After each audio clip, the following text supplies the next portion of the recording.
In Anambra weekend edition. Today is Friday, so thank God it's Friday. How are you? My name is Sijama, and we have lined up some beautiful programs for you this morning. We are taking off with a press review. So if you stay, I'll go and come back, and then we'll take off. Welcome.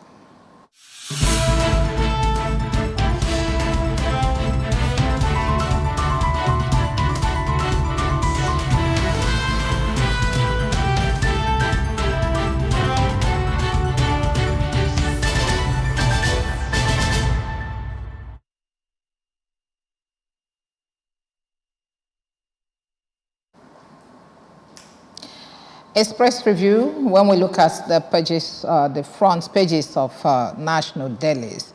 And joining me this morning to look at that, Mr. Osta Eze, a public affairs analyst. Good morning, Osta. Good morning. Thanks for having me. Good morning, Anambra. Okay. And I also have Mazi Oluebube Ngige, also a public affairs analyst, joining me this morning. Welcome, Mazi. Good morning. Good morning, Anambra. Join us for a wonderful session this morning. Thank you. Okay, gentlemen, it's good to have you here. Let's begin from our website to see the stories that are trending there. The first one says, Anambra State Government distributes oil palm coconut seedlings to wells in Anambra. Okay. And then police rescue victim suspect from angry mob in Anambra. Mrs. Soludo calls for increased awareness on state-free treatment of cleft deformity. Finally, from here, Anambra Deputy Governor Ibezim commenced State 7th Assembly for credible legislative duties. These and many more are the stories you'll find trending in our website this morning. Anambra Broadcasting Service. Okay, let's go.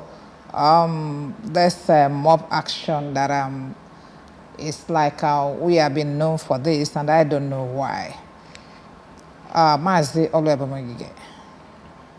You know, the situation of the country now and the atmosphere of the country in terms of what you call the economic situation has, to a large extent dealt with the psychology of a lot of people. And then when you see people, angry people, naturally they say a hungry man is an angry man. Mm-hmm. And then certain things that may have led to such behavioral changes needs to be studied, because most of the times, I know thuggery, you don't have any reason for to be a thug or to, more people. But then you also remember, with the recent development plan rolled out by Professor Charles Soludo, it has become evident that a lot of people are uncomfortable with it in terms of the demolitions going on and all of this. So a lot of things that is affecting the psychology of people. But then it's not a justification anyway. Nobody has the monopoly of violence, and then when you're in a serene society, guided by law and order, you should be able to subject yourself to such. And then if there are issues you have, or issues that may make you uncomfortable, you approach the police, file a case, and then take on from there. It's time that we'll start behaving like people who are committed to the building of a society. And then also, okay, I wanted to talk about the distribution of oil palm coconut seedlings to wards in Anambra. This is part of the agricultural reformation plan, which this government has, and it's important for us to know that in as much as we are oil producing nation, we should come to reality, the fact that we need to actually in practice, not just in theory, begin to diversify in terms of improving our agricultural sector in all facets. So for me, I feel it's a welcome development, and we should, in fact, I personally commend the governor for his initiative, and I encourage them to also follow up with these people, because it's not about training and empowering people, it's also mentorship that comes with it. Following up to make sure these things are sustainable. All right. And then we'll grow from there. Thank you very much. Ustad, let's approach the Anambra State 7th Assembly and see exactly how far they have fared, not minding that the Deputy Governor has given them pass mark. Well, The thing is, I'd like to stand with the Deputy Governor in commending the outgoing 7th Assembly. But at the same time, I also like to sympathize with them because it seems that this particular assembly was the most hit with tragedies in the history of Anambra State lawmaking process. There are a couple of their members passed on while in active service. So, and I really think they did their best, even though I'm not sure they posed a good balance in the administration of policies and laws, both in the past administration and in this new administration of Professor Chukwuma Soludo. So, but all the same, I'll say that they didn't fare too badly, but I'll expect the incoming assembly to really sit up and understand that they are not there to be yeomen for the governor, but to balance the power of the governor. Thank you. All right, thank you very much. Let's now look at the pages of the newspaper, the front pages anyway, so that at the end of the day, you can go out to the newspaper stand and pick anyone that you want to get details from.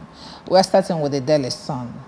The banner headline on the Daily Sun newspaper says, INEC explains non-transmission of election results with beavers.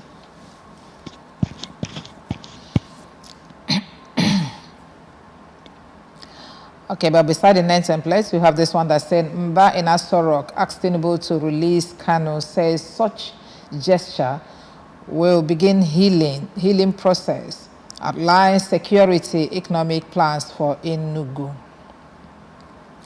Okay, but under the banner headline, I have this one that said, OBLP seek court's order to question commission on credibility of ICT device.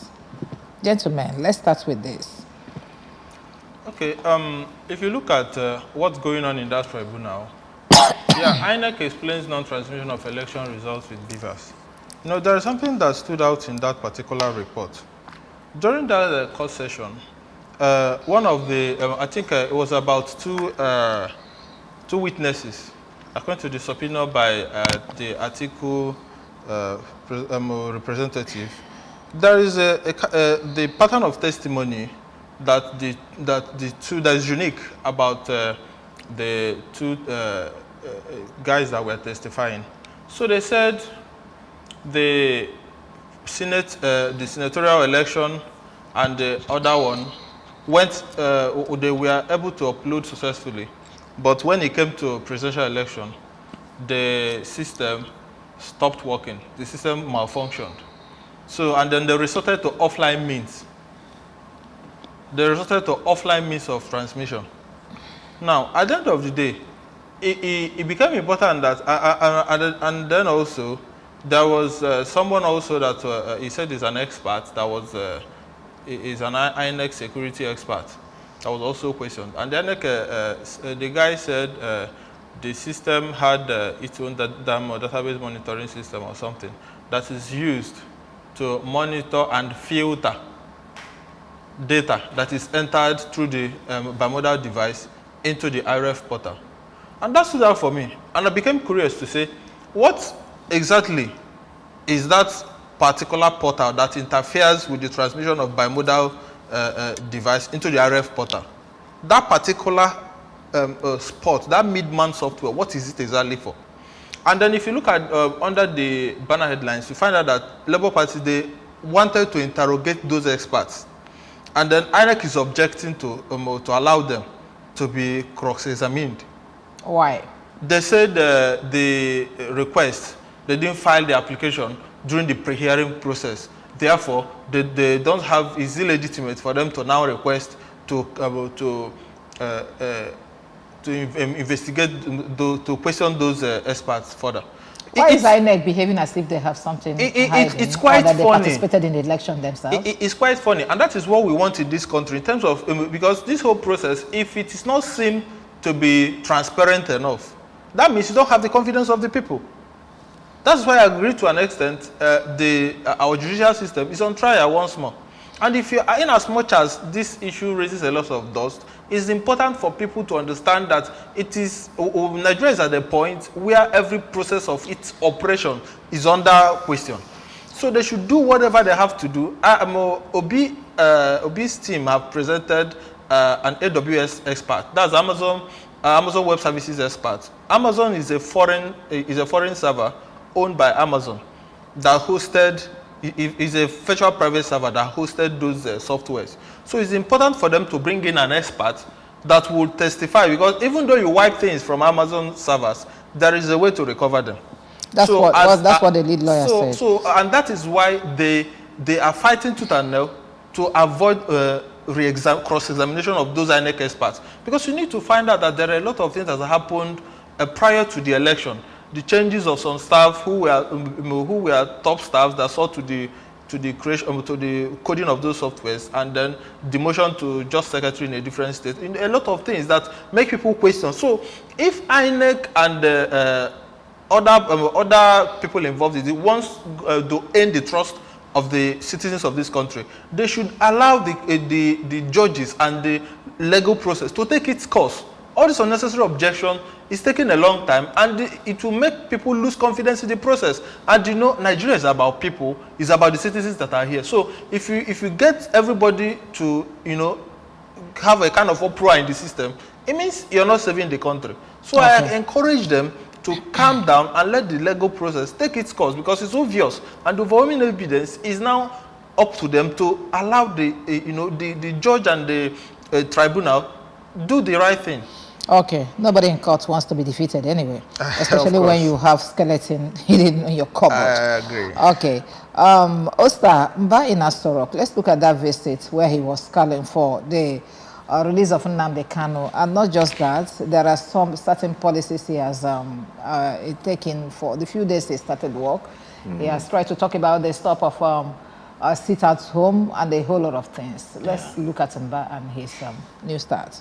Yeah, I quite commend Mba. Like, I saw his Twitter handle where he was very enthusiastic about changing the face of Enugu State, making Enugu State debris-free and all that. And what I commented was that he should maintain the tempo. It shouldn't be a situation of initial gra-gra, in quotes, whereby after a couple of months, the whole zest will dwindle down and everything will return back to, you know, normal again, back to the status quo Nigerians are used to, the average governance that are usually provided. So, but all the same, I really give him big kudos for all the effort he has made to gain the trust of his people and Southeasterners in general by some of these proactive steps he's taken. And I also expect his aides, the people that are working with him, his lieutenants, to also build up that kind of passion too, that will support his and ensure that his tenure comes out an exceptional one.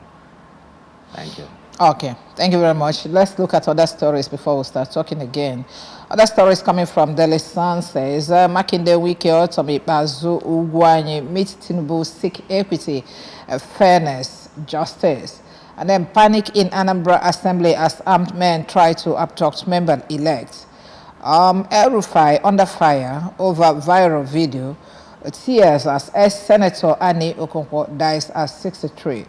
All these and many more you find from the front page of the Daily Sun. Let's look at the new National Star. Why we failed to upload presidential election results. INEC is giving us reasons why they failed to upload presidential election results when they uploaded every other one except that of the presidential.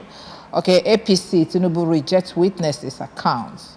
Okay, NAS is scramble for lawmakers' official properties. NAS is scramble for lawmakers' official properties as Senate holds validatory session on Saturday. G5 governors seek relevance in Tinubu's administration. Poor guys. Okay. Punch newspaper.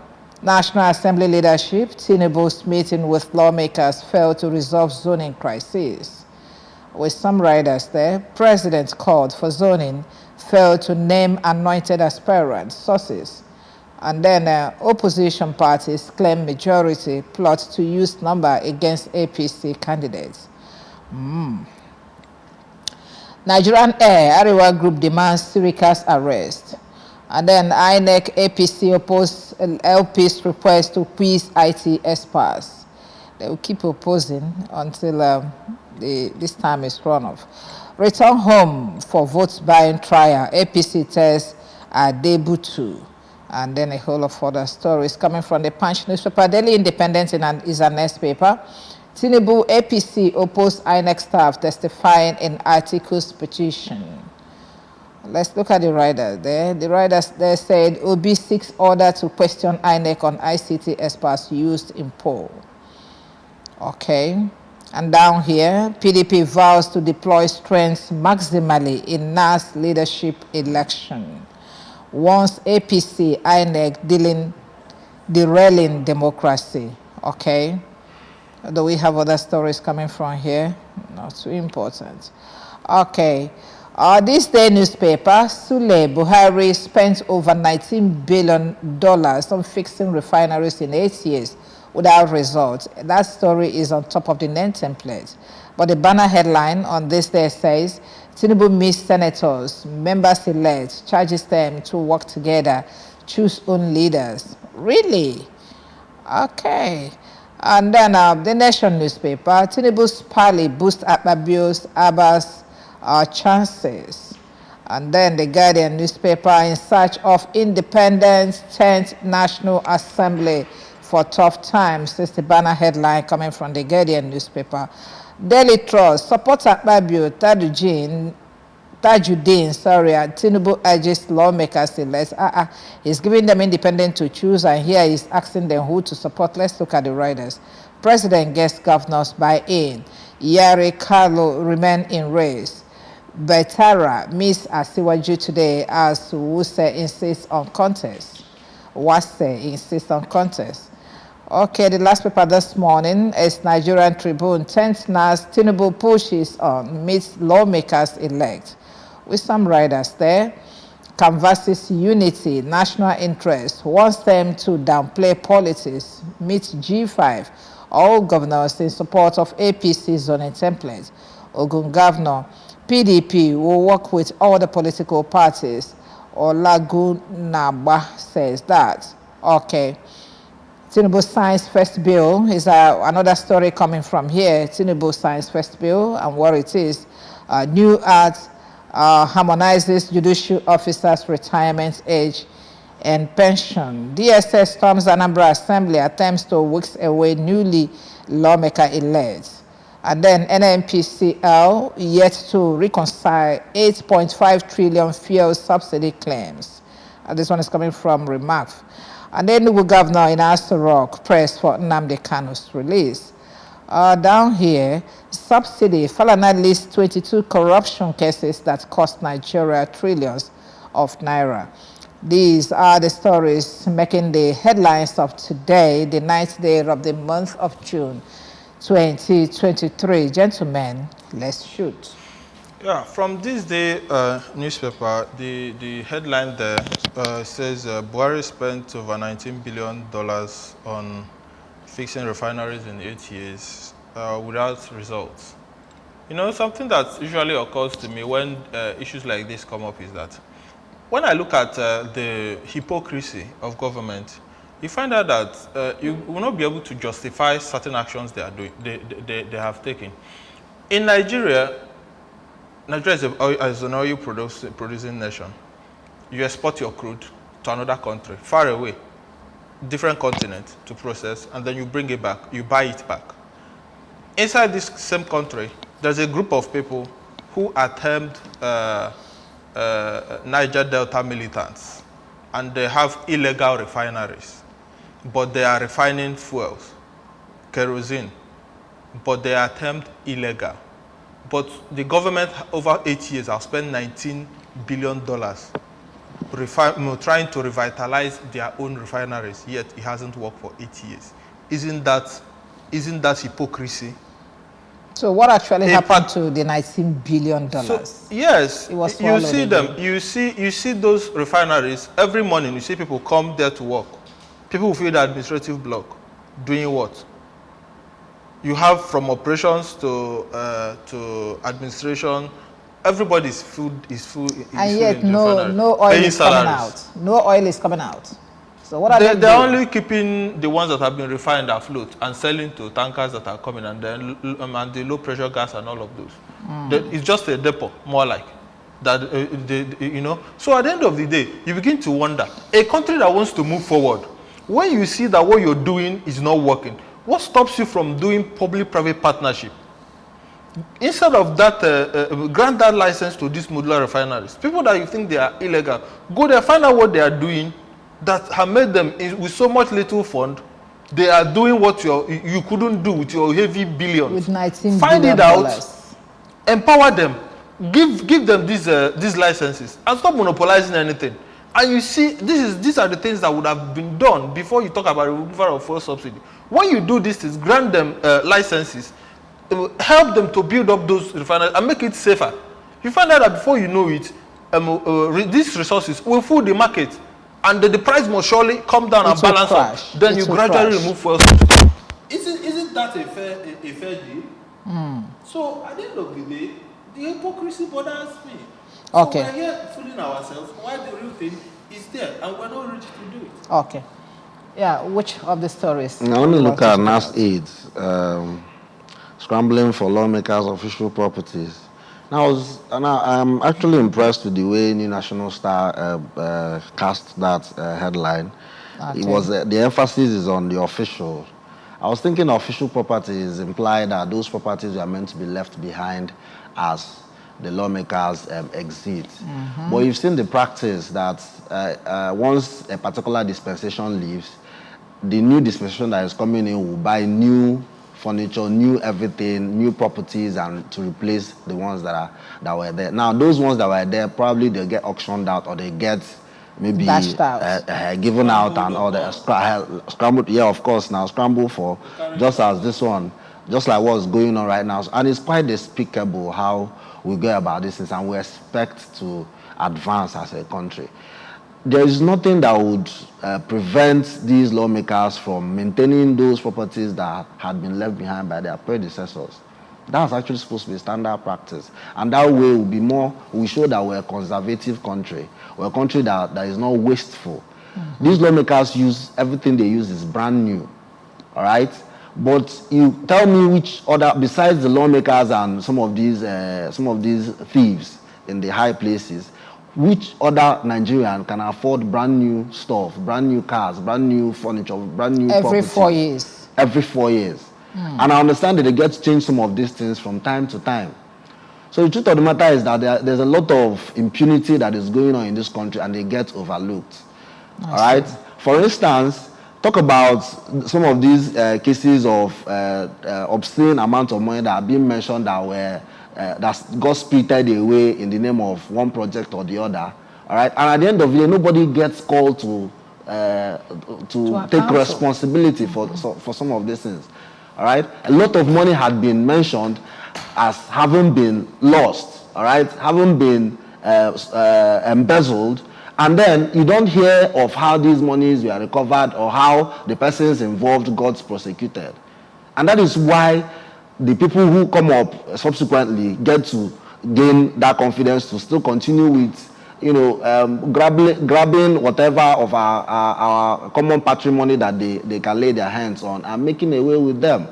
All right? So the fact that the media were able to discover that these properties that were left that have been left behind by the outgoing lawmakers are being scrambled for by the lawmakers' aides goes to show that something is really wrong there. And I call on the authorities that be to look into this practice of changing properties every 4 years for lawmakers. And I understand that there's even a provision for them to change those properties. I think replace some of their properties every year or every 2 years. I can't really remember exactly again. Okay. When meanwhile we say we don't have money in the country. It doesn't make sense. Okay. This is the same thing Lee Kuan Yew, who was able to move Singapore from a third world state to a first world state, pointed out when he visited Nigeria. He wrote it in his book. And that's a stink on us for the fact that something like this has been written over a decade ago and is still happening till now. Goes to show that Nigerians don't even read. Because if we read what was said there, the way our lawmakers, our politicians live lavish life, when meanwhile the people live in abject poverty. Somebody mentioned that a long time ago, and we're still maintaining that practice till now. It goes to show that we're not really going anywhere, and our redemption is still quite far. Okay, thank you very much. Gentlemen, let's look at what's going on in the National Assembly, the race for the new government in the National Assembly. Yes, Ngige. Well, it's quite funny, you know. The time, you know, during the election, they were saying it wasn't a matter of turn, and then it's about competence, and then at the end of the day, when the battle was over, it dawned on them that is now about turn. And you now see people, especially from our southeast, that we are championing competence over region, or over religion, or over tribe. You see them arrogating these positions now to themselves, saying in fact they have been senior citizens in the Senate, and in fact they were the part of people that founded Nigeria and made them the democracy it is today. So it becomes funny. They are scrambling the positions up and down, and then instead of focusing on the dividends of democracy that are going to drive back to people that elected them, it's now about who heads and who follows. So at the end of the day, leadership followership in Nigeria is a very big problem for us. Sure. And if the people who are driving the ship doesn't understand that, then we are lost. So for me, I feel they should go back to the drawing board and ask themselves, why exactly were they elected? Is it for all of them to become the speakers, the chief speakers of the assembly, and then forget about the policy and holding the executive accountable? Because these are the things that will make the executive now weigh in and start, before you know, they start becoming compromised. Tinubu have now started advising them to calm down, and then assuring them that he's going to work with them, giving them independence to choose their leaders. What powers does the executive have to even make that, to even think that he can influence the choosing of their of the leaders? So at the end of the day, these are loopholes, the lacuna that exists in government that allows corruption to creep in at every point. Just like my brother have argued, you don't change fixed assets that are, in fact, it's not an asset, it's a liability. You don't keep investing in liabilities because you think you need to maintain a certain lifestyle. Who does it? Who are you trying to impress? At the end of the day, the country is looming in poverty. So that's what I think. At this point, our lawmakers should be reasonable enough to know that Nigeria, if they really believe in it, is bigger than one man. So if they really want... Before now, it has been a problem of who takes the lead. Let me see. Hello. Hello. Good morning. Yeah, good morning. Good morning. Welcome. Okay, GK, you're welcome. You're welcome.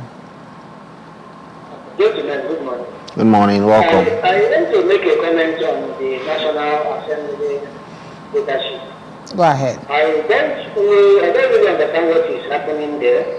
The agreement that the National Assembly, members elect at National Assembly, cannot conduct ordinary in-house election and elect a leader. That the people that we have voted in as senators elect and House of Rep members cannot, so people that are going to represent Nigeria cannot sit down at National Assembly and they elect their leadership. I don't understand what their problems are. But then some of them are going to Buhari that is in Daura, that put Nigeria into this problem, to go out to solicit for his support. Some of them are going to Tinubu. These guys cannot sit down and elect their principal officers. This is not funny. Let us help us in this country. In Jesus' name. Amen. Thank you. Thank you very much, Ejike. Thank you. Yes, I was trying to look at what they're portraying. Before now, some of them from the north say that they want the, the Senate president to be a Muslim. and some said no, that the South has taken the president, that they must take it. That's coming from the North. And Orji Uzo Carlo that said that Igbos are not yet, they're not ripe for president. Maybe because he was gunning to become a Senate president, say that it's not yet your turn to become a president, so that because he knows that if an Igbo president comes in, he will lose presidency in the Senate. So with all these things playing out, Osta, where do you think we are going to find ourselves at the end of the day? Well, it's obvious that there's been an obscene amount of compromise happening at the federal level, starting from the way the person on the presidential seat was elected, in quotes, to how things are playing out at the National Assembly. It goes to show that if care is not taken, things will continue the same way they've been going, whereby it will remain a case of winner takes all and grab at whatever it is you can grab at while you can, okay? And once you lose that chance, then you've lost all. So the truth of the matter is that Nigerians have not learned our lessons. We've not understood what it will take, what is supposed to take us to move on to the next level. All right, I don't believe that with the level of physical resources and human resources that we are blessed with, we are still at that third world status. It's unbecoming of us. Okay, if you look at how Nigerians thrive so well in developed countries, and look at what's happening there, just yesterday I got to find out that Fege is one of the most organized areas in Anambra State. And that was because it was the whites, the British people, who set up Fege. I got to find out that Fege has this sewage system that collects sewage from all the streets in Fege and drops it at a particular point. They have a central sewage collection point, all right? And all these things are underground, which means that if you're passing physics in your house, it moves straight to that place. You don't have any need to start digging up, setting up a sewage system. All right, but what's happening is still a matter. We are still individualistic in our thinking and in our disposition, and we say we are civilized as the white people. I still maintain that I still believe that we actually chased away the white people too early. We didn't learn enough before we asked the white people to leave. Take for instance, Power Breweries, Oko. All right, I'm privy to how that place, how the history of that place, and we understand that when Power Breweries started, the beverage they were producing then was one of the best, and that was because it was Germans that were in charge of both administration and production process there. But at some point, our people now felt that they've learned everything, and they chased away the Germans and they took over control of the place. And before you know it, Power Breweries went moribund. But look at the likes of Cadbury and some of these old establishments in the Western world. They are still thriving. Some of them have already done 100 years, 200 years in existence, and they keep waxing stronger. Look at Coca-Cola. They keep waxing stronger. So I'm not sure we've learned enough as black people. I'm not sure we've learned enough as humans to really say we are standing shoulder to shoulder with the whites as a society. Okay. Let me quickly add to this, because we don't have enough time. I was thinking we could venture into another point before we start going. I want us to appraise this the 5G governors, their roles before the election, during the election, and now that what do you call it? Which paper said that they're seeking for relevance? The G5, okay, the new National Star say G5 governors seek relevance in Tinubu's administration. I wanted to just briefly appraise them. It's quite funny when people who think they are leading the people, actually leading for their tummy and leading for their pockets. I know how much they insisted and how much they stood and how much this issue of anti-party activities we are preached. Mm-hmm. At the end of the day, when I look at these guys, I feel like, what if truly young Nigerians were to learn from them? What exactly are they going to be? What exactly will be the lessons learned from these guys? Because these guys have defied every process of, when you say things are supposed to be done in a genuine manner, these guys have defied it. When, at the point of primary elections, they were all over the place fighting themselves. When, after the primary elections, they drew states. And before you know it, they were all singing one song. Immediately election was there, they divided. Some of them lost, some of them, one was retained, B2 was retained, one was retained, and then the other ones are. I thought they were all outgoing governors. The 5Gs. Makinde. Yeah. Is he an outgoing governor? No, I think it's still there. I think it's still there. I think so. At the end of the day, you find out that these guys, they are now. I don't know what to call them. Are they PDP, APC that was talked about? Because at the end of the day, their legs are here and the other leg is there. And then you see that the political parties the political party which they belong, PDP, is even trying to find itself. Not to talk about sanctioning those members. So at the end of the day, it's important for us. Politics in Nigeria is so corrupted that even the playbook has been compromised.